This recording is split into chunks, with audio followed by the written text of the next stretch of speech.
Welcome to Spelling Bee Ninja. Today, we're diving into the world of parts of speech. Understanding how words work in sentences is vital for clear communication.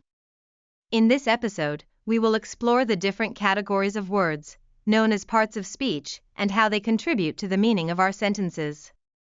We will break down each part of speech with examples to enhance your understanding.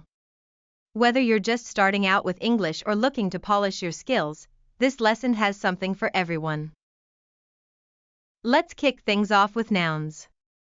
Nouns are words that name a person, place, thing, or idea. They play a crucial role in sentences as subjects or objects.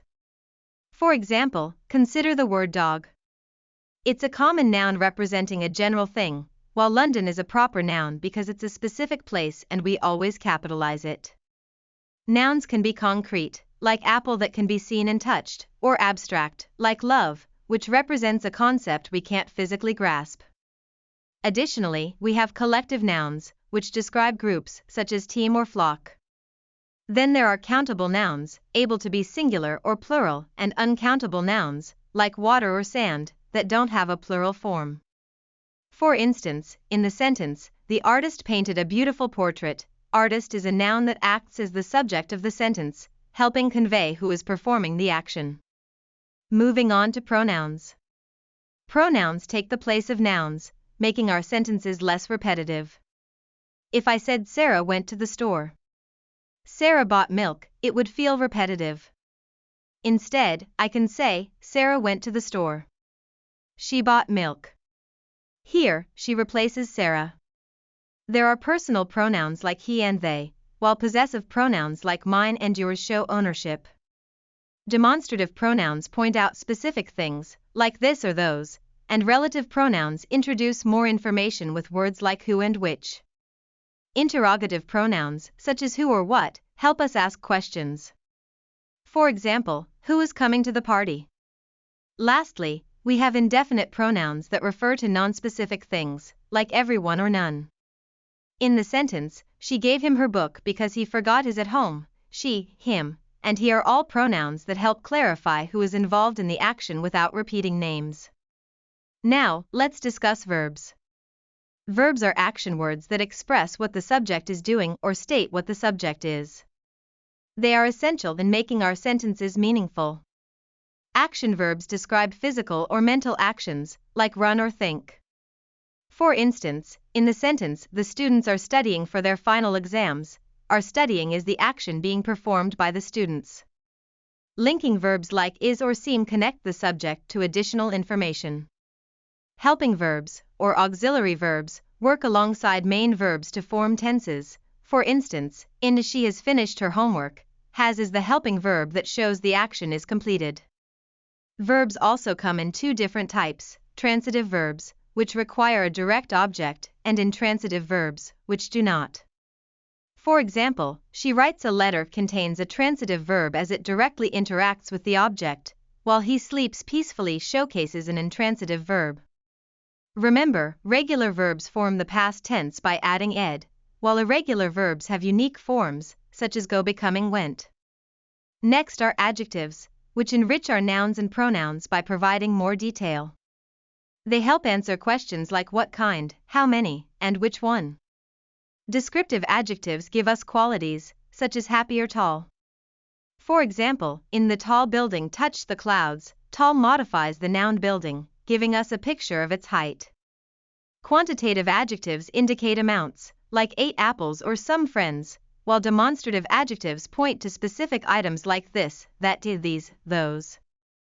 Possessive adjectives, like my and their, show ownership, and comparative adjectives compare two items, like smarter or faster.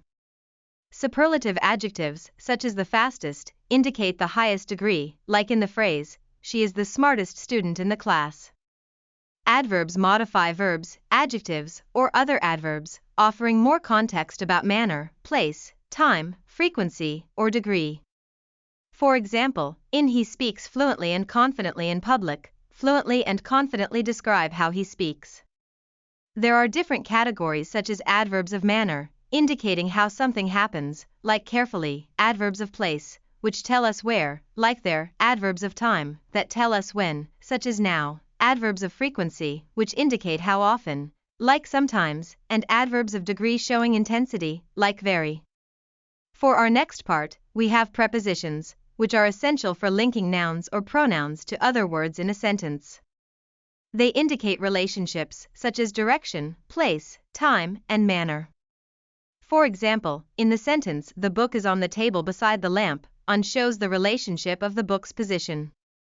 Prepositions can indicate location, like in or under; time with words like before and during; direction with words like toward; and even manner, like with or by. Now we arrive at conjunctions, which connect words, phrases, or clauses together. Think of them as the glue holding our sentences. Coordinating conjunctions connect equal elements, such as and, but, or. Subordinating conjunctions introduce dependent clauses like because or although, and correlative conjunctions work in pairs, such as either slash or not only slash but also. A great example is she wanted to go to the party, but she had too much work to do. Finally, let's not forget interjections. These are words or phrases expressing sudden emotion or exclamation.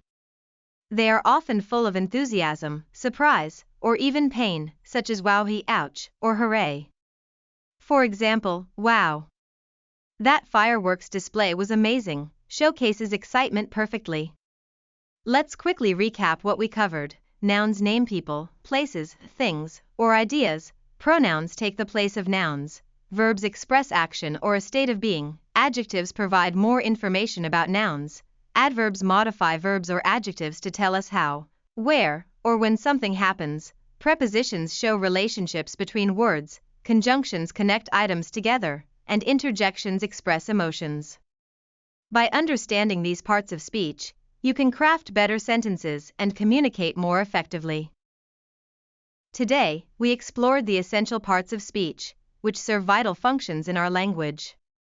We learned about nouns, pronouns, verbs, adjectives, adverbs, prepositions, conjunctions, and interjections.